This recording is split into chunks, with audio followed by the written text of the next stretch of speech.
Alright, so this is the first part of our iOS tutorial, and we're going to do the same as we did in Android. We're just going to start by designing the layout. So we're going to add in the necessary fields. These are going to be the same fields as we had before in Android. They're going to be under different names, however, and that's another thing I'm going to discuss. I'll talk about some of the differences between iOS and Android development. So although the layout will essentially be the same, there will be some differences in planning that layout. Alright, so now we've built the app from start to scratch from start to finish in Android, and this is what our final product looks like. So it works properly, and in my opinion looks pretty cool. So we know we can do it in Android, let's do it in iOS. So I'm just going to go ahead and close these two, and we're going to open up the Android file, or the iOS files. So I've opened them up here, and I'm going to open viewcontroller.cs and the main.storyboard. Just to recap, viewcontroller.cs is where our code is going to go, and the main.storyboard is where we're going to design the layout. Okay, so to speed things up, and because a lot of the actual functionality is going to be the same, we're going to do a little bit of a cheat, and we're going to copy and paste some stuff over. But I'm going to do that afterwards. The first step is always going to be designing the layout, and that's what we're going to do in this part. So as soon as it wants to load, which hopefully will be sometime today, then we can get started. So there's a few different things about the designing the layout in iOS. So you notice how in Android everything kind of went in block one right after the other. Well, in iOS there's a lot more freedom, so in fact I think it's easier to design in iOS than in Android. Okay, so this is going to be the iPhone 5S. We're going to go zoom to fit, and stuff also has different names. So for example, we'll design the same layout as before, where we had text view spinner, then we had some edit texts, and then a button, and then another text view. Okay, so instead of text views we have labels, but they're pretty much the same thing. So I'm just going to add that in at the top, and instead of spinners we have pickers. So again, pretty much the same thing. Essentially they have the same function but are a little different. And in iOS, unfortunately, a lot more complicated to implement. So I'm just going to do that, just going to make it a little smaller, and then we're going to have another label, and then we're going to have the second picker,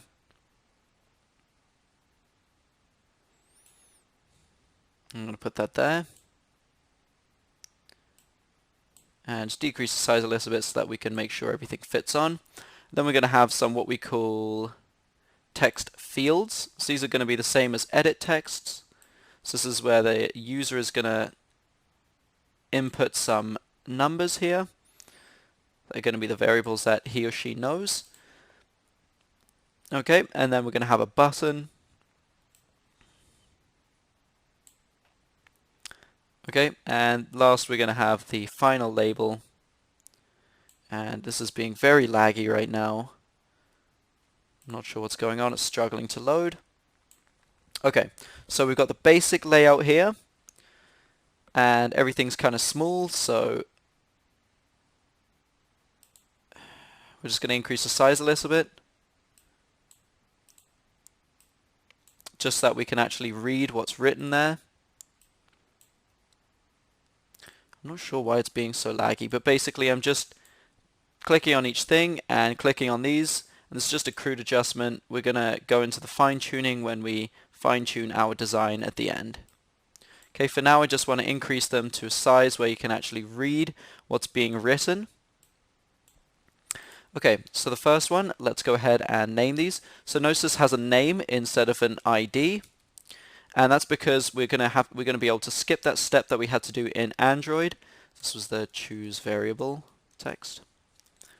And yeah, so we can skip that step that we had to do in Android where we had to initialize each of these fields, and we can just call them by name. Actually, this is a picker, and this is missing variable picker. Okay, so it's kind of nice that we can save some time that way.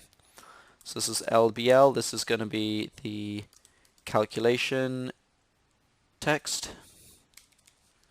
And I guess I should change it to have some kind of relevant text. This is going to be choose missing variable. This one here is going to be, we have calculation text. This is going to be choose a calculation, if I can spell properly. There we go. And here we'll change the edit texts. So we'll change this to txt field 1, and we'll contain the text field 1.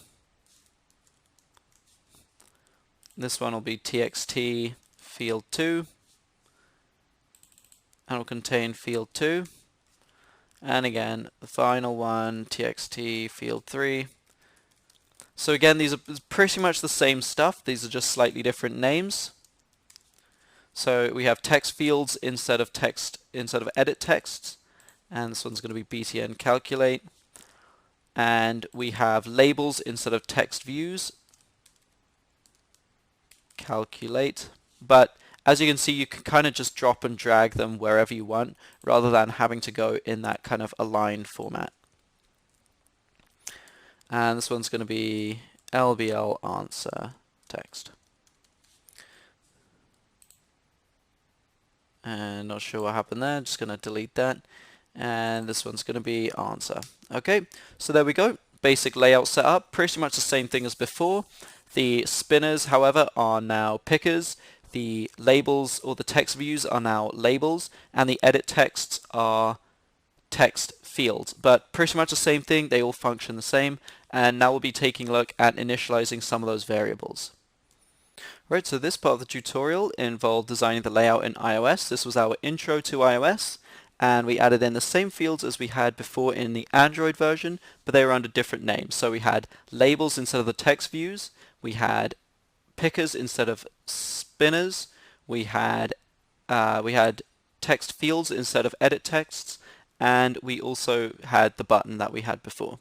Okay, so by now you should be able to design a layout in iOS as well, and you should be able to discuss some of the differences that you've seen so far between iOS and Android planning.